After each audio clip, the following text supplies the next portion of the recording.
Leo tazungumzia nguvu ambazo Freemason wanazitumia katika dini yao ya kishetani.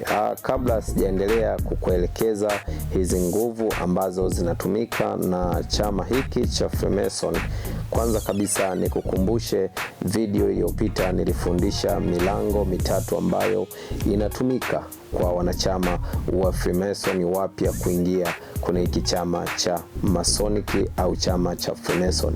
Tulizungumzia mlango wa kwanza au njia ya kwanza ya kujiunga na hiki chama ni njia ya kiganga. Hii imekuwa ikitumika kwenye au waganga ambao wana ushirikiano na chama hiki cha Freemason katika kujipatia utajiri.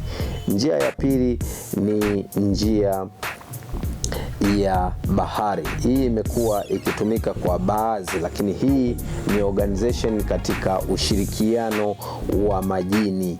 Hii ni njia ambayo lazima upitie bahari kuingia mlango wa chama cha Freemason.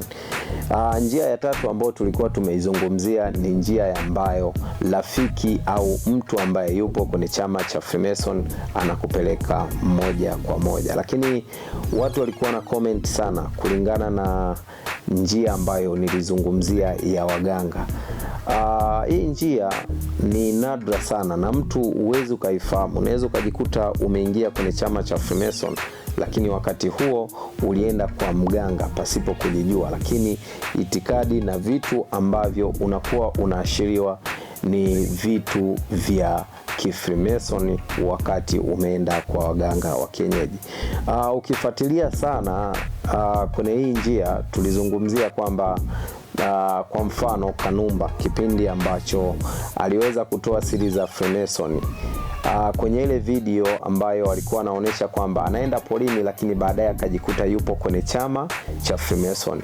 Yaani ni njia ambayo iliashiria kwamba alikuwa anapitishwa sehemu ambazo hazifahamu, lakini baadaye akajikuta yupo kwenye jengo la Freemason. Lakini yote hayo ulikuwa utangulizi kwa yale ambayo nilikuwa nimeyazungumza kwenye video iliyopita. Lakini kuna watu wengi wamekuwa wakihitaji kutuma comment kuzungumza kwamba tunahitaji kujiunga na hicho chama, tunaomba tusaidie namba nitaiweka kwenye screen hapo. Utaweza kuiona namba ambazo utawapigia viongozi wa chama cha Freemason kwa ajili ya kusaidia kupata mwongozo wa kujiunga na hiki chama cha Freemason.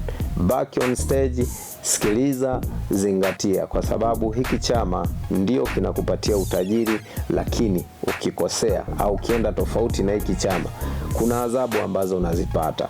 Kwa hiyo uzingatie kwamba ni chama au ni dini kama dini nyingine ambayo inaendesha taratibu zake. Kwa hiyo ukikiuka taratibu, basi adhabu zinastahili au zinafuata mkomboa. Nilizungumza kwenye video baadhi vijuzi kati kulingana na adhabu ambazo Freemason wanazitoa ni adhabu za kawaida tu kulingana na dini kama dini nyingine, kwa sababu tulizungumzia kwamba hii ni dini, lakini ni dini ambayo ya asili, ni dini ambayo inafanya watu kuwa huru, kufanya mambo yao kuwa huru, tofauti na dini zingine ambazo zinakulimiti, zitakwambia usifanye hivi, usifanye hivi. Lakini nayo ni dini ambayo inakwambia usifanye hivi na usifanye hivi, lakini inakupa maisha ya uhuru zaidi.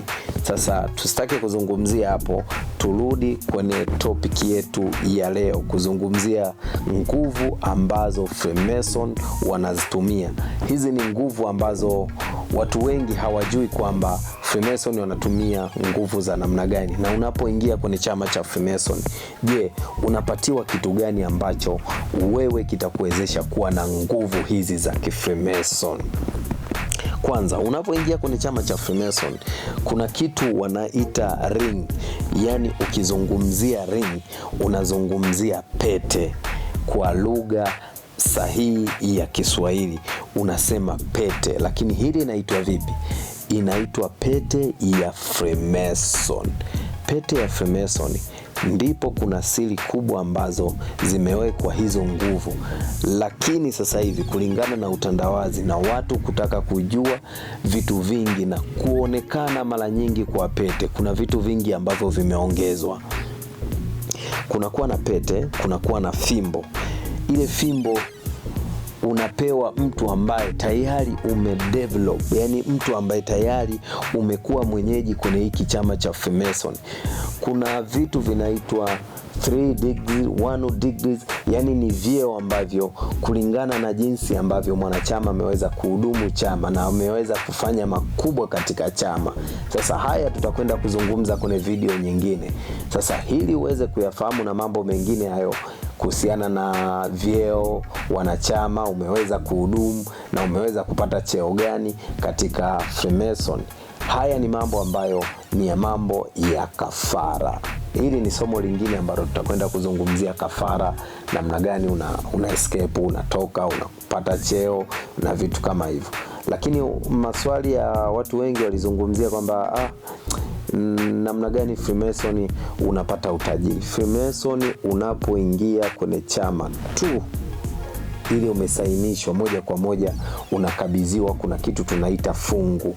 Hilo fungu unapewa. Hakuna mwanachama wa chama cha Freemason ambaye anaingia bila kukabidhiwa fungu. Na kauli mbiu ya Freemason haitaki mwanachama yoyote awe maskini. Yani sio kwamba kiongozi peke yake basi awe na utajiri, no. Yani kuanzia kiongozi, watumishi mpaka watendaji wote wanatakiwa wawe na hali nzuri au mfano mzuri wa kimaisha, tofauti na kwenye dhehebu, dini mbalimbali ambazo ni tofauti na Freemason. Na ndio maana wanaita free, yani uhuru wa kila mtu kuwa nacho, uhuru wa kila mtu kutumia, uhuru wa kila mtu kuongea na mambo mengine kama hayo ambayo tunazungumzia. Sasa ile pete ya Freemason inakuwa na nguvu ambazo zile nguvu zinawekwa moja kwa moja kwenye pete. Ile nguvu inaweza ikatumika katika ulinzi wa maisha yako. Watu wengi wamekuwa wakijiuliza kwamba watu ambao wana fedha au watu ambao ni wakubwa lakini wanafanya biashara mbalimbali wanaweza vipi kujiprotect? Nakwambia ndugu yangu, unaweza ukaingia kwenye chama cha Freemason, hakuna mchawi atakayekugusa ukivaa ile pete. Na ukivaa ile pete utamgundua kwamba huyu anakuja na lengo baya yule pale kabla ya, kwa sababu haugundui wewe, ila ile pete ndio inakupa signal au inakupa ishara mbalimbali ambazo unakuwa tambua kwamba sehemu hii sio nzuri, hapa pana nguvu za kishirikina, hapa kuna dawa, hapa usipite, hapa fanya hivi. Ile pete inakuwa inakupa mwongozo. Unaweza ukamwona mwenzio ambaye ni mwanachama wa Freemason bila kujitambulisha, lakini kwa kutumia ile pete ikakubana, ukapiga hizi alama za finger, tunaita salute, Devon salute. Hizi ukipiga moja kwa moja, huyo mwenzako naye atashtuka, atagundua na atakupa ishara, mtaweza kufanya biashara nzuri. Kuna kitu kimoja ambacho watu wengi wanajiuliza kwamba Freemason wanatambuana vipi? Freemason hawajai kudhulumiana. Yani mwanachama wa Freemason hawezi kumdhulumu mwanachama mwingine ambaye yupo kwenye hiki chama cha Freemason. Kwa hiyo zile signal ambazo watu wanakuwa napeana za chama cha Freemason ndizo zinasababisha watu kujuana na nguvu mbalimbali. Leo ningependa kuzungumzia nguvu zaidi, lakini nitazungumzia nguvu zingine ambazo wachungaji wanazitumia, wanakabidhiwa na hiki chama cha Freemason. Kwa hiyo kwenye video nyingine nitakuelekeza namna gani wanachama